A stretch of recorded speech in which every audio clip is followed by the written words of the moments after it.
still think the safest place to be is the life raft that is a 5,000-year-old gold and silver life raft, and look at it as wealth. And if you own enough of it, you'll be wealthy. Might even allow you not just to survive, but to thrive in what is coming.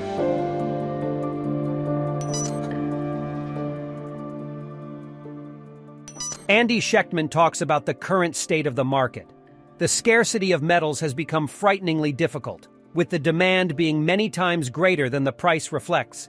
He predicts that the market will ultimately define itself by an inability to source product, and warns about the potential consequences of a tenfold increase in demand in the United States.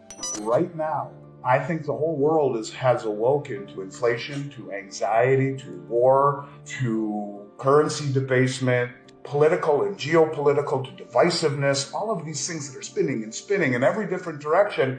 And all of a sudden, people are waking up. So the metal that used to flow to the US from the UK and Australia and Austria and South Africa, it's not anymore. And within a matter of the last few weeks, getting product has become really frighteningly difficult. I guess I could sum it up in one sentence, and that is that the price is in nowhere even the same ballpark, a reflection of demand, which is many times greater than what the price would be. As one of only 27 U.S. Mint authorized resellers in the world for 30 years, we've been doing this for 33. The last 2.5 years, everything has gone upside down. Everything. What's really interesting is Rick Rule, a buddy of mine here in the U.S. who's a Pied Piper industry, and he talks about the allocation of metals owners in the United States from the Harvard Endowment Fund all the way down to Joe Sixpack is less than 0.5%. So it's the pimple on the elephant. What happens when the elephant turns around and says, my God, look what's happening. I need some gold and silver, and like that, it's over. And I've been saying this for 2 years. I've been saying for 2 years that product is getting hard to get, that getting clients is easier than getting product. It never was that way. And this market will ultimately define itself by an inability to source product. I've been saying that because I see this event mathematically and economically and logically coming. And I get a lot of heat for it. Yeah, you're talking your book. No, I'm not. I'm seeing what's coming. And if this is what it's like when there's not even 1% of the public has assets in metals, what happens if it gets to 5%, a lowly 5%, which would represent a tenfold increase in demand in the United States? And much like the open interest on COMEX right now being 1,750% greater than the registered bars in the vault, that's what's going to happen. Andy Schectman discusses the physical market for precious metals and the growing coalition of countries that are moving against the Western hegemony. He believes that the dominance of the Western system will be challenged by the BRICS nations, who have announced plans to issue a world reserve currency and a new exchange where metals can be traded freely to break the manipulation of the Western system. The physical market is incredibly good. I would love it if someone called and said, I have $10 million worth of silver bars to sell you. I'd pay them as fast as could blink.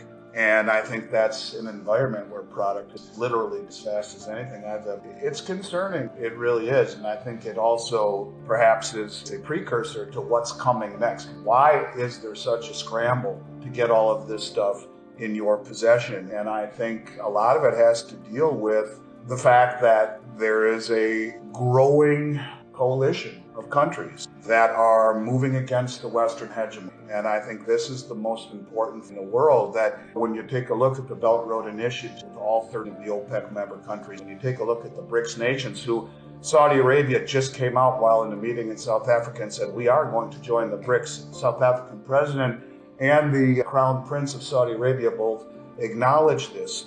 When you see these are the countries that produce all of the world's commodities, they produce them, they import them, they are money to them. When you see the fact that you have a Moscow exchange who realizes all of this, or the talk of a Moscow exchange, which would appeal to all of these countries, where they can set the price for gold at a realistic price, call it $3,000, set silver at $50, $75, $100, and bang, like that, all of the Western markets would arbitrage directly to the east to capitalize on that. And you set a real price, you will break the COMEX, you will break the London Metals Exchange. Maybe this is becoming obvious, but I do believe that the Western dominance is going to be challenged by the BRICS nations, who have just come out and said, we are going to issue a world reserve currency to challenge the dollar. It will be pegged to currencies and commodities. And then you have them say, and by the way, we're going to issue a new exchange where metals can be traded freely to break the dominance and the manipulation of the Western system. Andy Schectman discusses the impact of certain countries accumulating precious metals on the cheap and draining exchanges. He warns about a looming storm in the financial world that will challenge the dollar and affect precious metals prices for years to come. The big money is quietly pulling all the metal off the exchanges, limiting risk, and using price as a tool of misdirection. These countries don't bitch when the West hold the price down so they can accumulate as much as they possibly can on the cheap. The handwriting is on the wall. These are the countries that are draining the exchanges and taking all the metal over to the East. And I think we'll wake up one day and we're going to see something that is a spiritual, religious experience for many of the people who think wealth revolves around stocks, bonds, mutual funds. I won't be the one to say I told you, trying to get people to open their eyes a little bit and look past the narrative, look past what we've all been taught to do, and look past our borders. You can see a group and a storm brewing right now that is directly going to challenge the dollar and impact precious metals prices maybe for the rest of our lives. When you look at 2008, they should have just let the forest fire clear the forest, because back then the Fed had a balance sheet of $800 billion. It's now about $9 trillion. So over the past 12 years, when everyone thought hope springs eternal and all you need to do is put your money in equities, they've been right, but they've been right because the Fed bought $9 trillion worth of interest rate sensitive assets, bonds, and mortgage-backed securities, which kept rates low, which created this illusion of prosperity, but which also was a gross distortion and misallocation of resources and capital, which has created no price discovery. And so you see a moment where it's going to be big trouble, and maybe this is exactly why you're seeing so much money in the reverse repo market, $2 trillion. The banks don't want any money on the street.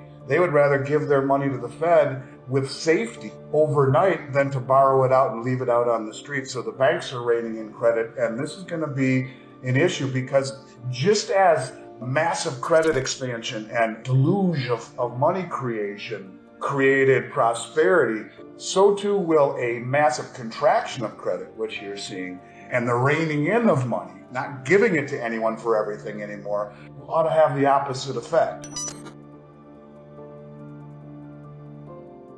Andy Schectman emphasizes the importance of gold and silver as wealth rather than an investment.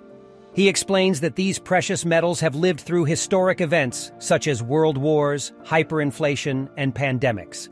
Despite the uncertainty of the current financial world, owning enough gold and silver can provide individuals with the ability to not just survive, but thrive. So I think, all of these things that mixed in with the big money pulling all the metal off the exchanges, you put it all together, you start to see that the big money sees trouble coming. They're going to limit exposure to the street. They're going to limit risk by giving the money to the Fed overnight instead of the public. They're going to pull all the metal they can off the exchanges, quietly using price as the tool of misdirection. But these are the reasons that I think it's important that people understand that when I talk to people about using gold and silver as a vehicle to protect oneself, it's not an investment, it's wealth. It's wealth that's lived through 2 world wars and German hyperinflation and the Great Depression and every pandemic, and is still immutable wealth. And while we are in a very scary boat of uncharted waters surrounding us, I still think the safest place to be is the life raft that is a 5,000-year-old gold and silver life raft, and look at it as wealth. And if you own enough of it, you'll be wealthy. Might even allow you not just to survive, but to thrive in what is coming. As we come to the end of this video, I hope you found it informative and thought-provoking. If you have any thoughts or questions about the topics discussed in this video, please leave a comment below. Don't forget to like and subscribe to stay up to date with our latest content. See you in the next one.